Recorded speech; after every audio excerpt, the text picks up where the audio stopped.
Hi everyone, welcome to another fun Kids STEAM science experiment. Warning, this will get a bit messy.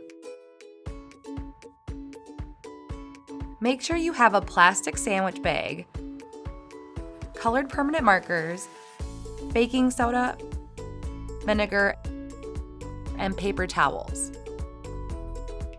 Decorate the sandwich bag with a snowman's face. This is a great opportunity to get creative. Wrap 3 teaspoons of baking soda inside a paper towel.